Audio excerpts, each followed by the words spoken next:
En route to Frankfurt Airport on one of those days with truly thick clouds.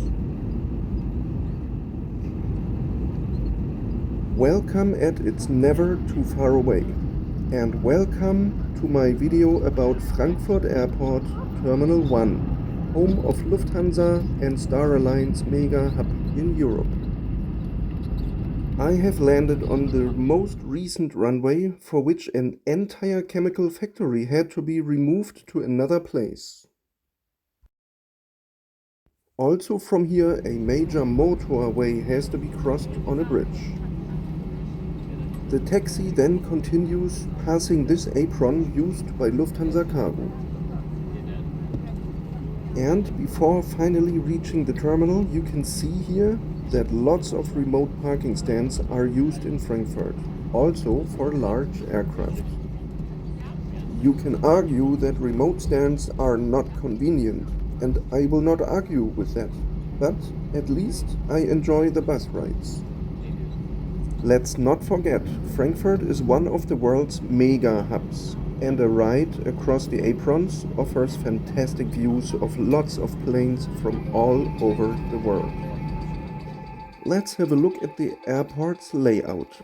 The one pier on the left is Terminal 2. All the rest is Terminal 1. As it is with these big airports in Europe, they already have a long history, and some parts of the terminals are quite old. In Frankfurt, that is Pier A and Pier B. A really simple addition was C. An extension was added to A roughly 20 years ago, if I am not totally wrong.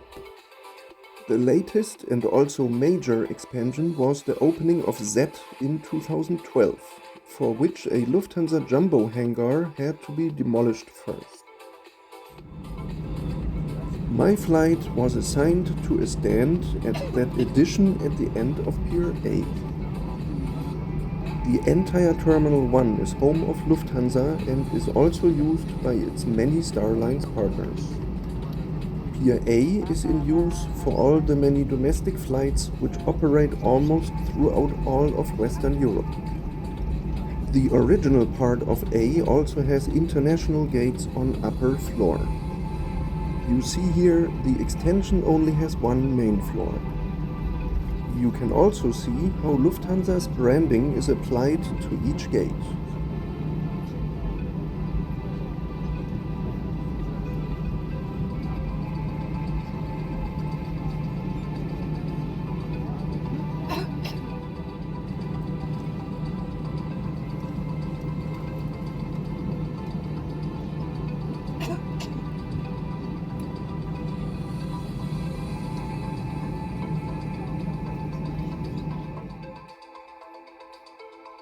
Entering into the terminal at the extension. This is totally one of my favorite sections of the entire airport. The design is fine, ceilings are a little higher here as you will see in a moment, and most importantly, the panorama window stretches along the length of this pier, and it offers views of nearly every aircraft movement at this airport. A very active taxiway runs right along this pier with wingtips of the A380 so super close. When I say nearly all aircraft movements, that refers to almost all aircraft taxiing to or from their positions. Two very active parallel runways used for landings and takeoffs are also right in front here. Another runway used for takeoffs only can be seen in the distance.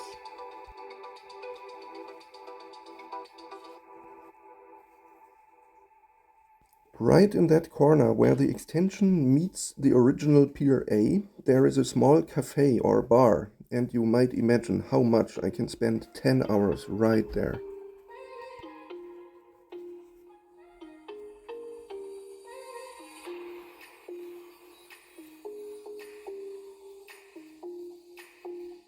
Sorry, I missed this nice one by 2 minutes.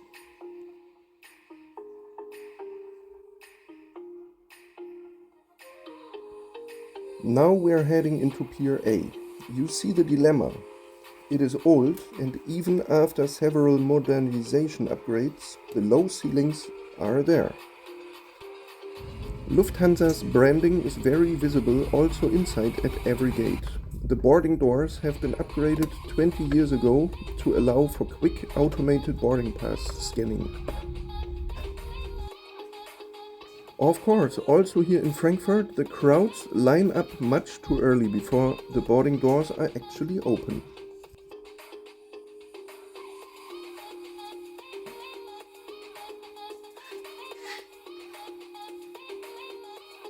In this pier there are gates on both sides.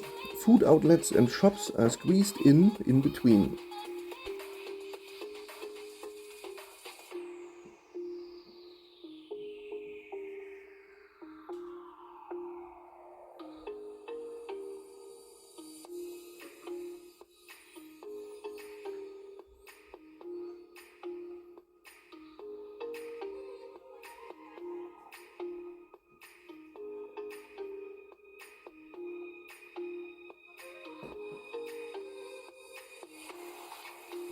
From A, very good views across the apron over to the Z gates is possible. On certain parts of the day, there are very impressive lineups of jumbo jets there.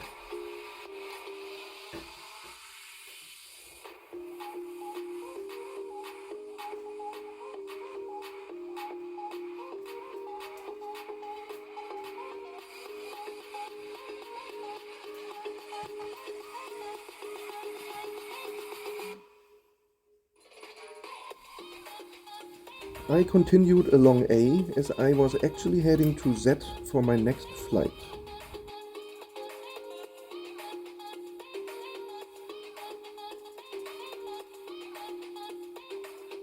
At this time, one word about the restrooms.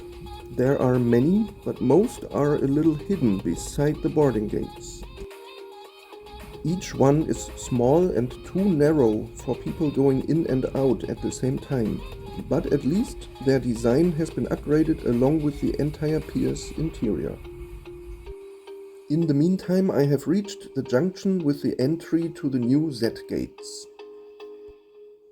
All passengers booked on Lufthansa flight LH816.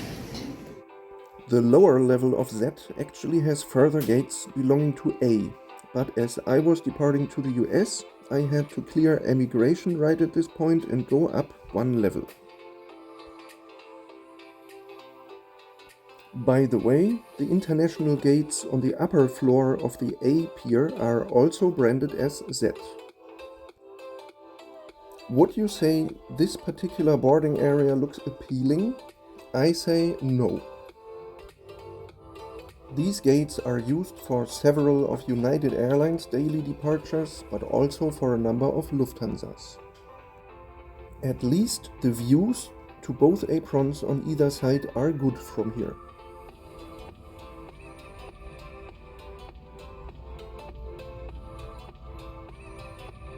Alright, now back to that same point and entering the newest pier. The design, of course, immediately becomes much more modern. This makes the area one of the nicer ones at the airport. Only one thing, I would have chosen more light colors, as I find it can be a little dark.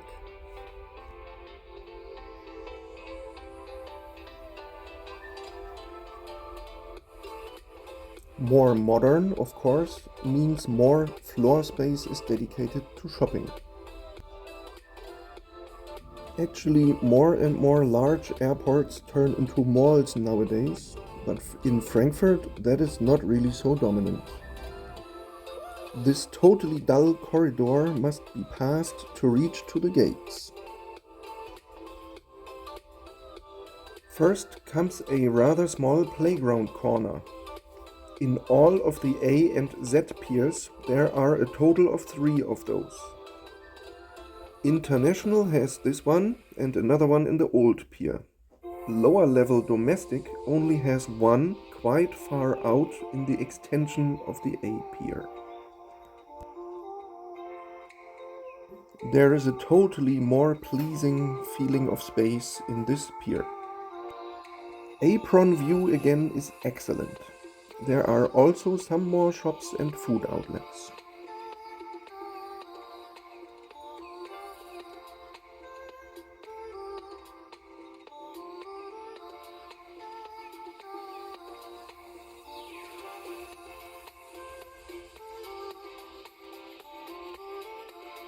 At one point, only passengers to the US can proceed by passing through a document check.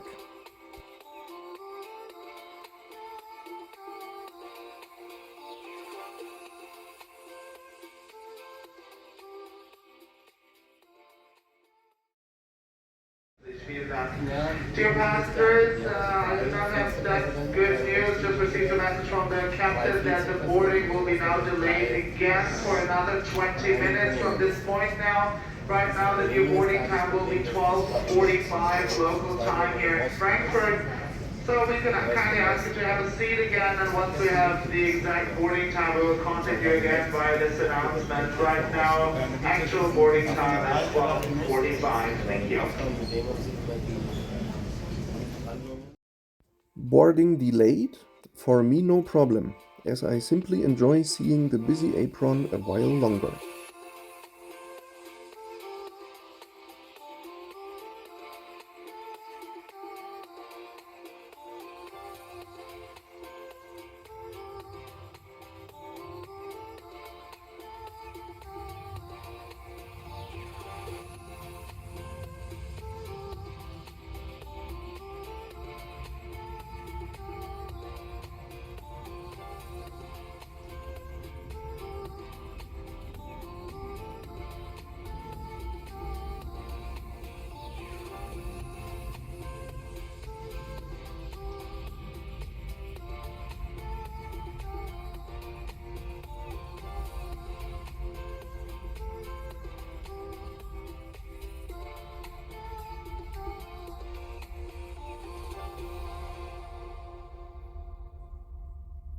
In another video, I was now departing on a Lufthansa 747 jumbo jet to Washington, D.C. In this video, we remain in Frankfurt. We go back to the domestic level and head to the B gates this time, from where I was also quite recently departing to Seoul. Now we look from A across the apron over to B.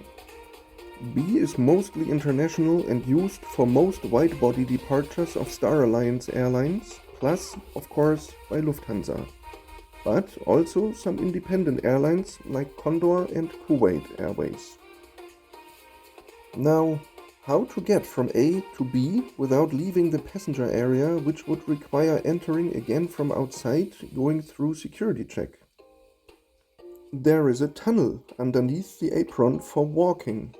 Only on either side, finding the entrance to it is not easy at all.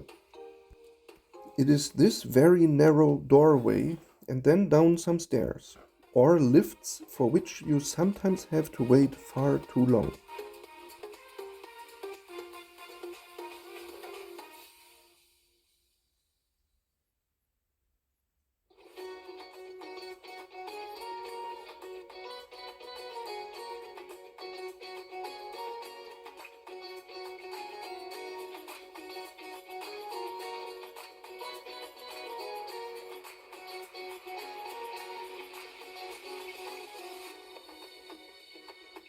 Back upstairs on the other side, now entering B.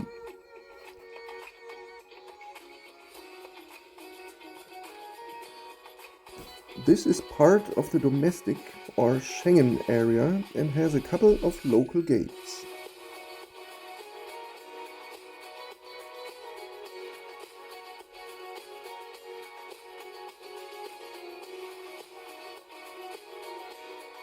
Almost all of the departure floor area of B is behind passport control, but there is one upper level which has access to a few gates to be used also for domestic flights.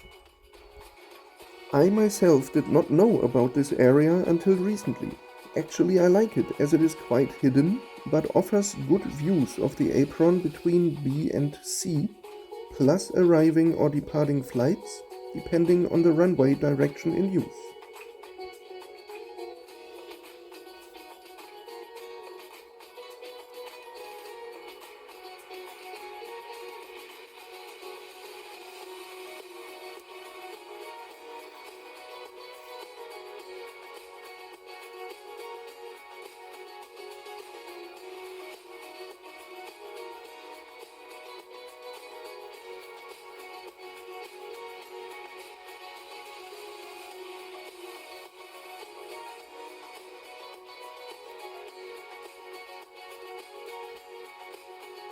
Back downstairs on main floor, this point is already behind passport control.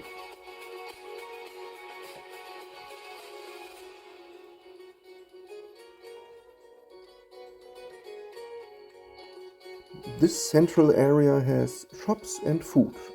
From here I proceeded into the short pier on the right.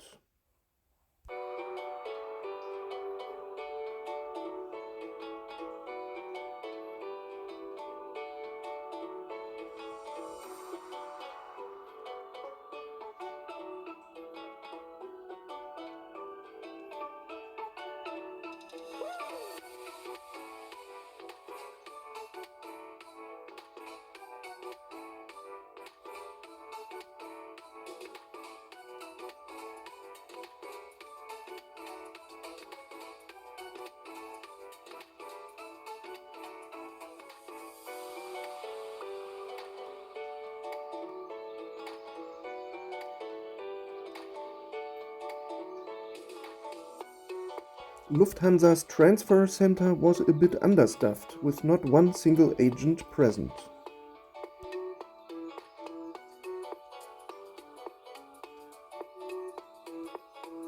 Again a little hidden, another children's playground. It is actually the only one in the entire B area.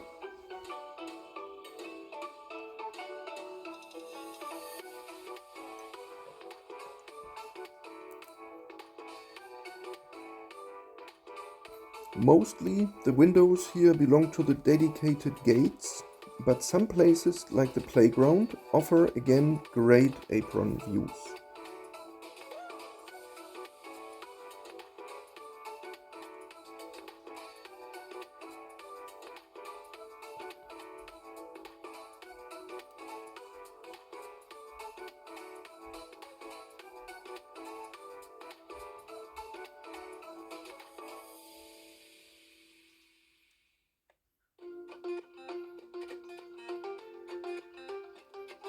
You might see that people mover over there on the roof.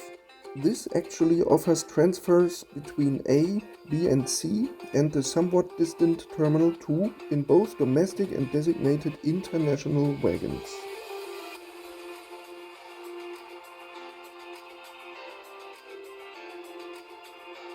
This is now inside the round end of the pier with several gates.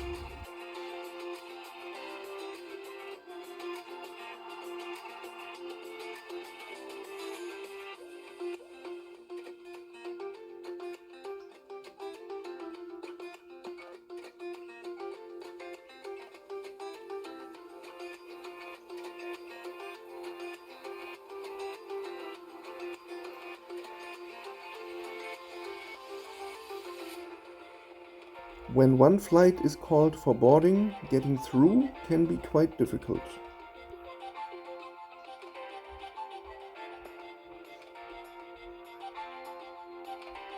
Some parts of this area again offer terrific views of the action outside.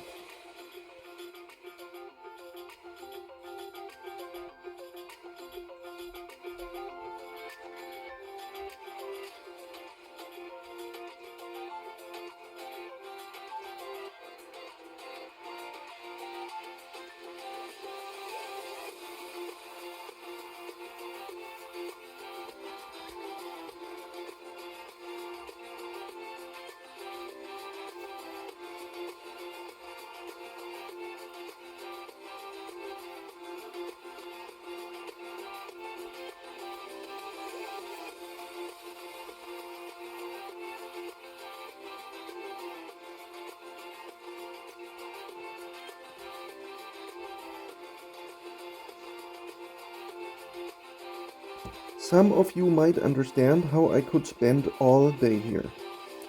But a great alternative to that is to actually board one of those 747s myself. In this case, my destination was Seoul, South Korea. But that is yet another video. This concludes our little airport tour. As always, thanks for watching.